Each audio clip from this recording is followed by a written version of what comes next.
नमस्कार आदाब, मैं हूं राव अकरम और आप देख रहे हैं मेरा हिंदी यूट्यूब चैनल। साथियों, वीडियो शुरू करने से पहले आप लोगों से मेरी गुजारिश है कि अगर आप मेरे इस चैनल पर नए नए आए हैं तो कृपया मेरे इस चैनल को आप लोग सब्सक्राइब कर दें और साथ में बेल आइकन की घंटी को दबाना बिल्कुल ना भूलें।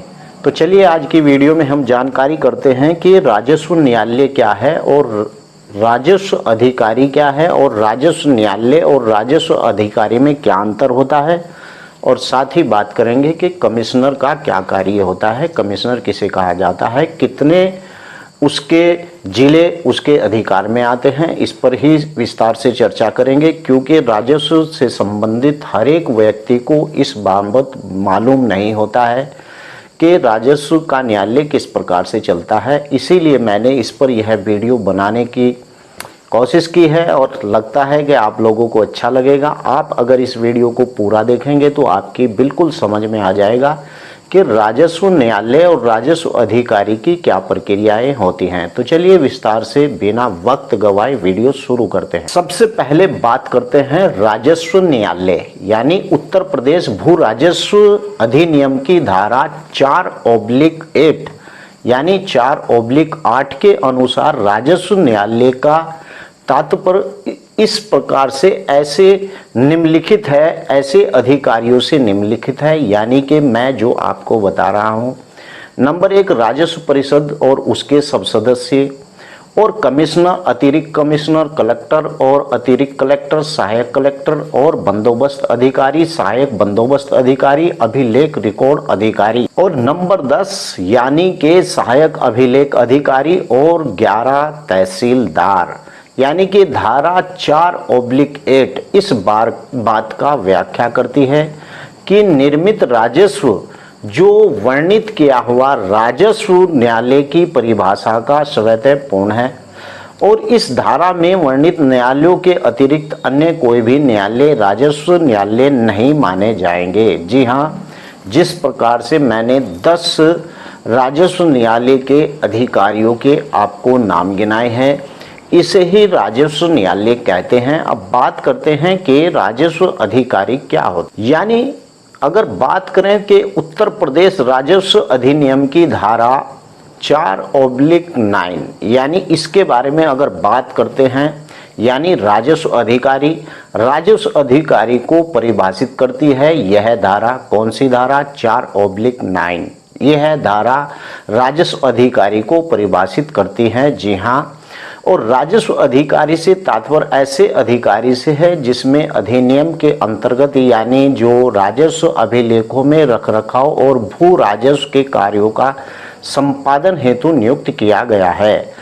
यानी इस प्रकार के व्यक्ति को राजस्व अधिकारी कहते हैं। और राजस्व अधिकारी एवं राजस्व न्यायालय के जो मैंने आपको पहले बताया परिभाषाओं को स्पष्ट किया है, और कुछ अधिकारी राजस्व न्यायालय और राजस्व अधिकारी दोनों ही होते हैं साथियों। यानी वास्तव में राजस्व परिषद और उसके सदस्यों के अलावा शेष सभी राजस्व न्यायालय राजस्व अधिकारी भी हैं। और राजस्व अधिकारी यानी इस प्रकार से निम्नलिखित होते हैं, जैसे कमिश्नर, अतिरिक्त कमिश्नर, कलेक्टर और अतिरिक्त कलेक्टर और सहायक कलेक्टर, बंदोबस्त अधिकारी, सहायक बंदोबस्त अधिकारी और अभिलेख अधिकारी, सहायक अभिलेख अधिकारी और नंबर 10 तहसीलदार। और इसके अतिरिक्त यानी कि राजस्व अधिकारी की जो परिभाषा में नायब तहसीलदार, सुपरवाइजर और कानूगो लेखपाल भी यह है, इसमें ही शामिल होता है।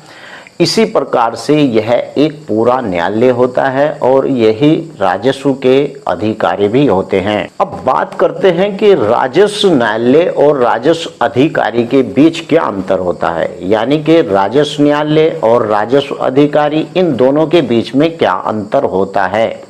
नंबर 1 आपको बताता हूं कि राजस्व का जब कोई अधिकारी राजस्व से संबंधित न्यायिक कार्य संपादित करता है तो वह राजस्व न्यायालय के रूप में कार्य करता है, लेकिन जब कोई अधिकारी राजस्व संबंधित न्यायकेतर कार्य करता है तो वह राजस्व अधिकारी के रूप में कार्य ही करता है। नंबर 2 बात, यानी राजस्व न्यायालय और राजस्व परिषद के निमंत्रण के अधीन होते हैं और राजस्व अधिकारी राज्य सरकार के अधीन होता है। यह भी जान लेना जरूरी होता है यहीं पर नंबर 3 बात आपको बताता हूं। राजस्व न्यायालय रेवेन्यू कोर्ट मैनुअल के प्रावधानों के अनुसार कार्य करते हैं और राजस्व अधिकारी रेवेन्यू मैनुअल जो परिविधान के अनुसार ही कार्य करते हैं। अब यहीं पर जान लेना जरूरी है कि राजस्व के कितने विभाग होते हैं। राजस्व के 3 विभाग होते हैं। कौन कौन सा? राजस्व का विभाग, राजस्व कार्यालय, राजस्व का जो बंदोबस्त कार्यालय होता है, नंबर 1 राजस्व कार्यालय और बंदोबस्त कार्यालय, और नंबर 3 क्या क्या क्या यानी पंजीकरण कार्यालय। यह राजस्व के ही कार्यालय होते हैं तीनों। अब यहीं पर बात कर लेते हैं कि कमिश्नर क्या होता है, क्योंकि अगर आपका कोई भी विवाद चल रहा है तो इस मामले में आपको जानकारी होना चाहिए कि कमिश्नर कौन है। लेकिन अगर आपकी अब भी समझ में नहीं आता है तो डिस्क्रिप्शन में मेरा मोबाइल नंबर है, आप वहां से नंबर लेकर मुझे कॉल भी कर सकते हैं, लेकिन बेवजह कॉल मत करें तो बेहतर है। जानकारी पाने के लिए आप मुझे कॉल करें। अगर आपका कोई सवाल गंभीर है तभी मुझे कॉल करें। छोटे छोटे सवाल पर मुझे कॉल मत करें कि आबादी किसे कहते हैं, इस प्रकार के कॉल मत करें। यानी कमिश्नर 3 से 7 जनपदों और राज्य प्रभाग का होता है। यानी कि सॉरी, मैं आपको सही नहीं बता पाया कि जो कमिश्नर होता है वह 3 से 7 जनपदों और एक राजस्व प्रभाग का होता है। यानी कि जो राजस्व का एक प्रभाग होता है उसका एक कमिश्नर होता है और यह कमिश्नर 3 से 7 जिलों के ऊपर होता है, जिसे हम लोग कमिश्नर कहते हैं।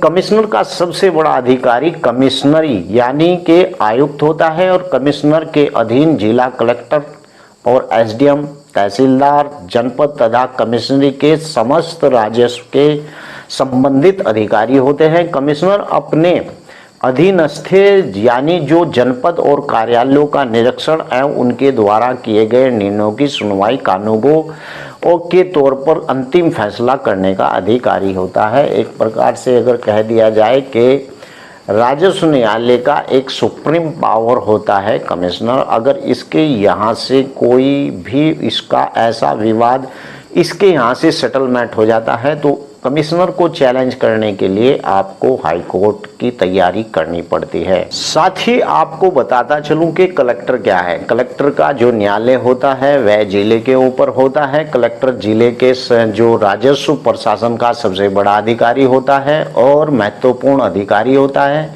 जो जनपद के राजस्व से संबंधित अपने अधीनस्थ अधिकारियों के जो जांच पड़ताल और रिकॉर्ड का निरीक्षण और उसके अधिकारियों के निर्णय का अंतिम निर्णायक रूप का कार्य करता है। यानी यह जिले के ऊपर होता है कलेक्टर।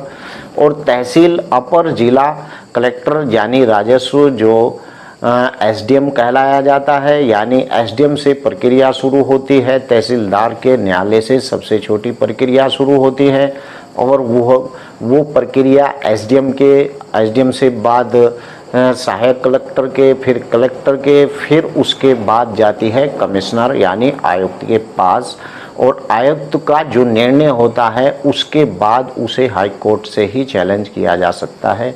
इस प्रकार से रेवेन्यू कोर्ट की भी अदालतें होती हैं, तहसीलदार की अदालतें, और इसी प्रकार से जो पीढ़ी दर पीढ़ी होता है, पैड़ी दर पैड़ी, इस प्रकार से जो न्यायालय होते हैं उनमें आप भूमि से संबंधित, राजस्व से संबंधित मुकदमों को चलाया जा सकता है। ऐसे ही एसडीएम को परगना अधिकारी भी बोला जाता है। यानी कि एसडीएम तहसीलदार स्तर कार्यों और तहसील के समस्त नायब तहसीलदार, लेखपाल, कानूनगो और समस्त राजस्व प्रक्रिया में जुड़े तहसील स्तर के अधिकारियों का कर्मचारियों के ऊपर एक अवलोकन संचालक करना और उसका मुख्य कार्य होता है। यानी जो परगना अधिकारी होता है एसडीएम, वह पूरी तहसील के ऊपर होता है और तहसीलदार का भी यहाँ पर एक रोल होता है। यानी तहसीलदार एक तहसील का इंचार्ज होता है। सामान्यतः एक तहसील में 100 से 200 ग्राम सभाएं होती हैं और वहीं तहसील में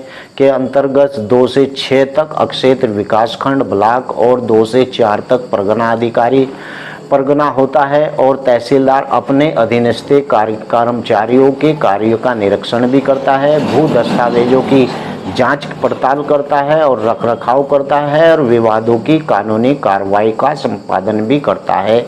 यानी तहसील के स्तर पर तहसीलदार का ये कार्य होता है। मैंने आपको पूरी प्रक्रिया बताई। आशा करता हूं कि आपने यह वीडियो पूरी देखी होगी, समझ आई होगी। अगर नहीं आई है तो कृपया मुझे आप मेरे संपर्क कर सकते हैं। मेरे मोबाइल नंबर पर भी आपको विस्तार से और अच्छी जानकारी दे दूंगा। जय हिंद, जय भारत, खुदा हाफिज।